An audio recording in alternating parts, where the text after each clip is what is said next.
हमारी आज की कहानी है एक तरफ़ा प्यार। मेरा नाम अमन है। मैं एक मल्टीनेशनल कंपनी में सॉफ्टवेयर इंजीनियर हूँ। मैं शुरू से ही बहुत रिजर्व नेचर का रहा। इसी कारण कभी लड़कियों से मेरी ज़्यादा दोस्ती नहीं हो पाई और ना ही कोई मेरी गर्लफ्रेंड बनी। अब मेरी जॉब लग गई तो घर वालों की ओर से शादी का दबाव बनने लगा। घर पर कई तस्वीरें और बायोडेटा आने शुरू हो गए। उन फ़ोटोज़ में से मुझे एक फ़ोटो देखते ही पसंद आ गया। बायोडेटा से पता चला कि वो रिया है जो कि बी.टेक करने के बाद जॉब कर रही है। मैंने अपने घर वालों से कहा कि मुझे यह लड़की पसंद आ गई। फिर बात आगे बढ़ाने के लिए देखने और दिखाने का प्रोग्राम बनने लगा। निश्चित दिन समय पर हम लोग रिया के घर उसके परिवार से मिलने चले गए। उन लोगों ने काफ़ी तैयारी कर रखी थी। थोड़ी देर बाद रिया चाय लेकर आई तो मुझे वो उसकी तस्वीर से भी ज़्यादा सुंदर लगी। कमर तक लहराते खुले बाल और हल्के नीले रंग की साड़ी में वह बहुत ही खूबसूरत लग रही थी। खाने पीने के बाद घर वालों ने हमें एक कमरे में बात करने के लिए भेज दिया। कमरे में वह चुप ही रही, लेकिन जाने क्यों उसके चेहरे पर कोई खुशी नहीं थी। मैं नर्वस हो रहा था। मुझे लगा कि उसे मैं पसंद नहीं हूँ।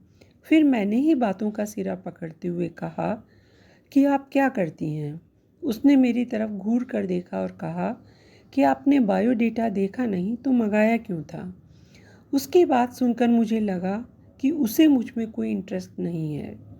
फिर मैंने अपनी शंका दूर करने के लिए उससे डायरेक्टली पूछ लिया कि मैं आपको पसंद नहीं हूँ क्या? वह बोली, मेरी पसंद की बात नहीं है, आप खुद ही मुझे नापसंद कर देंगे। उसने कहा, अभी मैं आपको कुछ ऐसा दिखाने वाली हूँ कि आप देखते ही शादी के लिए मना कर देंगे।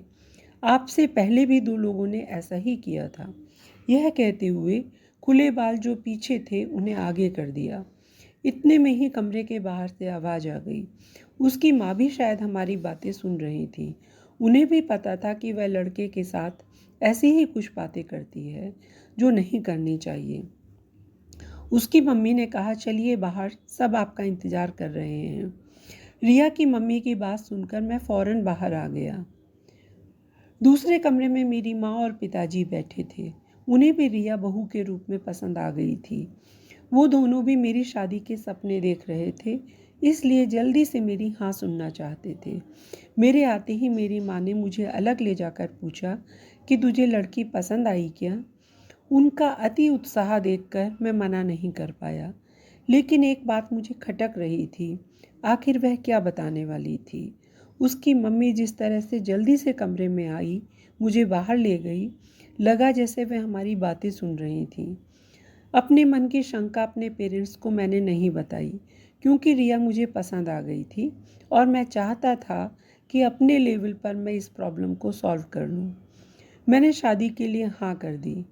मेरे घर वालों ने मेरी स्वीकृति को बड़ी खुशी से स्वीकार किया, लेकिन अब मैं एक दुविधा में था कि मैं क्या करूं। मैंने उससे बात करना चाहा, लेकिन मैं उससे नंबर नहीं मांग पाया था। मैंने अपनी मम्मी से कहा कि आप उनके घर बात करके रिया का नंबर ले लीजिए। मम्मी ने रिया की मम्मी से बात की और रिया का नंबर मांगा, लेकिन उन्होंने यह कहकर मना कर दिया कि रिया का फ़ोन अभी ख़राब है। उधर रिया के घर वाले जल्दी से जल्दी शादी की डेट निकलवाना चाह रहे थे। वह लोग शादी के लिए जल्दी कर रहे थे। इन सब बातों से मेरे मन में कुछ अजीब सा शक होने लगा। फिर एक शाम जब मैं ऑफिस में था तो मुझे अननोन नंबर से कॉल आया। फ़ोन रिसीव किया तो वो रिया का था। मैं तो एकदम से खुश हो गया, जैसे कि मन चाही मुराद पूरी हो गई हो। वह बोली कि मम्मी ने मेरा फ़ोन ले लिया है। मैं कुछ बहाना करके अपनी फ्रेंड के रूम में जाकर उसी नंबर से तुम्हें कॉल कर रही हूँ। क्या तुम मुझे अभी मिल सकते हो? मैं तो खुशी से उछल पड़ा। रिया के बताए एड्रेस पर मैं जल्दी पहुँच गया। मैंने जाते ही पूछा, उस दिन की बात अधूरी रह गई थी, तुम मुझे क्या दिखाने वाली थी? तुम्हारी मम्मी तुम पर नज़र क्यों रख रही हैं? रिया बोली, हाँ, मैं तुम्हें कुछ दिखाना चाहती हूँ, उसके बाद तुम्हारे सारे सवालों के जवाब मिल जाएंगे। रिया आज भी बाल खोल कर आई थी। वह पीछे मुड़ी और उसने खुले बालों को फिर से आगे की ओर किया। तब मुझे पता चला कि वह क्या दिखाना चाहती है। उसकी गर्दन पर एक टैटू बना हुआ था। विकास के नाम का। रिया बोली, मैं एक लड़के से प्यार करती थी और हम दोनों शादी करना चाहते थे। मैंने उसी के नाम का टैटू बनवाया था। यह बात मैंने अपने घर वालों को भी बता रखी थी। मेरे घर में सब इस शादी के लिए तैयार भी हो गए थे, लेकिन विकास ने मुझे चीट किया। वह मेरे अलावा भी किसी लड़की को डेट कर रहा था। वह लड़की पैसे वाली थी, इसलिए उसने मुझे छोड़ दिया। तब से मुझे शादी के नाम से नफरत हो गई और सभी लड़कों से विश्वास उठ गया। उस लड़के को मैंने बहुत प्यार किया था, लेकिन उसने मुझे धोखा दिया। इस हादसे के बाद मैं डिप्रेशन में आ गई थी। 1 साल तक मेडिसिन खाने के बाद धीरे धीरे नॉर्मल हो पाई हूँ। तुमसे पहले भी 2 लड़कों को मैंने टैटू दिखाया और उन्होंने सच जानकर शादी के लिए मना कर दिया। मम्मी इसीलिए मुझ पर नज़र रख रही हैं कि मैं तुम्हें भी कहीं सच ना बता दूं और ये अच्छा रिश्ता भी हमारे हाथ से निकल जाए। लेकिन मैं किसी को धोखे में नहीं रखना चाहती। मैं नई ज़िंदगी की शुरुआत सच के साथ करना चाहती हूँ। मैं यह सब सुनकर सोच में पड़ गया कि इस दुनिया में जिसको प्यार मिलता है उसे प्यार की कदर नहीं होती। आखिर इतना प्यार करने वाली लड़की को कोई कैसे धोखा दे सकता है। मैंने उसकी नीली गहरी आंखों में देखते हुए कहा, मुझे तुम्हारे पास्ट से कोई मतलब नहीं है, लेकिन बस तुमसे यह चाहता हूँ कि मुझे भी तुम उतना ही प्यार करो जितना उस लड़के को करती थी। रिया सुनकर मुझे देखती रह गई। उसे मुझसे ऐसे जवाब की उम्मीद नहीं थी।